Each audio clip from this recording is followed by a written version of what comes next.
everybody, it's Jake with Keller Williams. We are coming to you live from my garden.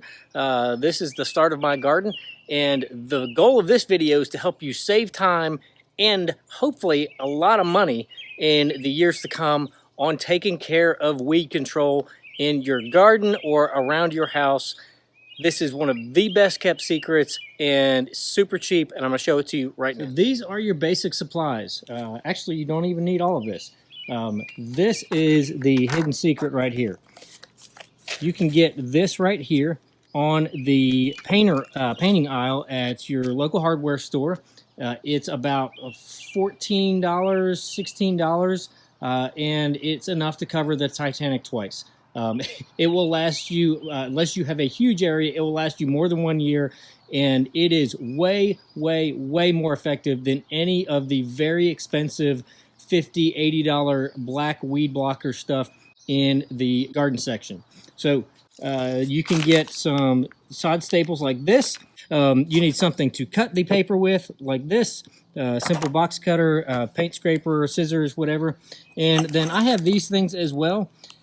I don't know what this is. I don't know where we got them. I don't know what they were originally for. They're in my garage. I'm going to use them for this, and I'll show you how I do it. So the reason I do this at this phase in the garden is because I'm not going to do a whole lot of damage, and the things that I've planted are actually already starting to come up.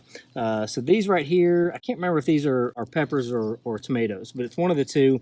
And so they've started sprouting up. And you can see I've got 3 right here all together.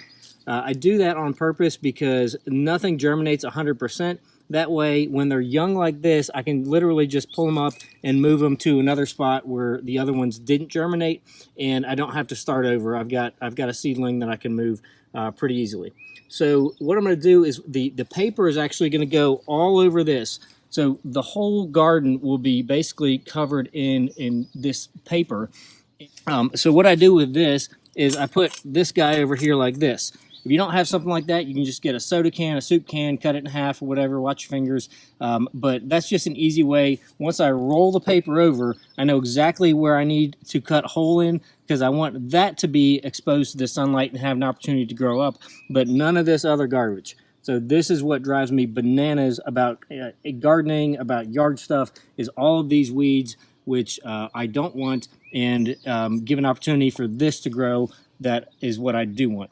So the one caveat I would tell you to do is make sure you do this first thing in the morning because the wind picks up and it's not good for your soul.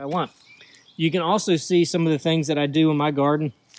I actually, in the fall, I will mulch up leaves, which is really good for compost, but I'll just put the ground up leaves here on top of the brown paper. That'll help give it a little weight, keep it weighted down, and when it's just the dog days of summer, it keeps the moisture a little bit better in the soil, just having that natural stuff. And as you can see, it was free. This is my greens section here.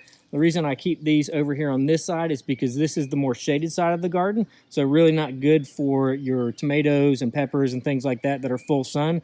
But in the heat of summer, there's a much better chance that the greens here stay live and active and continue to grow over the summer. And I've got actually 3 or 4 different kinds of lettuce. So it makes a really good fresh salad. So I literally just cut some of these down. I try not to let them get a whole lot bigger than this right here, just because they get out of control pretty quickly.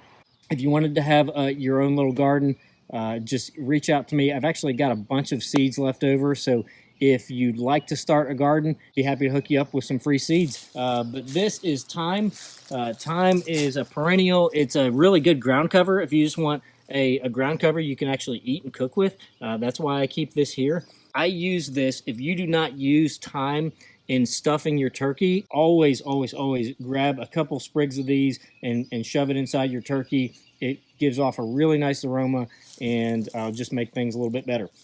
These little grass-looking onion things here are actually garlic. So all I did was I grabbed a a head of garlic from the grocery store. We got organic garlic. I split it up into individual cloves, and now each one of these will become a head of garlic on its own. I got some rosemary back here. Rosemary, the same thing with the turkey. If you don't have fresh rosemary up inside your turkey at Thanksgiving or Christmas, you are missing out. And I know what you're thinking. Why is my realtor giving me gardening advice? Because I think it's a whole lot more valuable to give you advice and counsel on stuff like this around your house than it is to take pictures of myself at closing. Obviously, we're doing that because that's part of our job, but you know, it's kind of like celebrating the end zone of a touchdown. Congratulations on doing the one thing you're supposed to be doing anyway. I figured I'd add some value to you and help you out wherever you're at. And again, everything I do is very practical, very inexpensive, and it works. So why shouldn't I share it? God bless America. So I've got it actually in a rock hammer. I don't even know where I got this rock hammer. I don't know where I get half of this stuff. This is why we have yard sales. Down here, my bottom shelf, I don't know what that is. And if you have the outdoor cats, I would recommend taking charge of them in some meaningful fashion before you get too far in, because yes is underneath here. Hey, get out of there. These things, I think they're Brussels sprouts. I don't know. I started some things and I wasn't paying attention last year and they started growing. So, you know, we're going to see. I think this is a new obstacle course. Yes. No bueno. Also, I'm wearing a hat because I have bedhead and I have not done anything with my hair, and I don't care because I can. So this is our dog Utah. Utah is currently in jail. Were you a bad girl? Did you get into trouble? Did you? We might need counseling.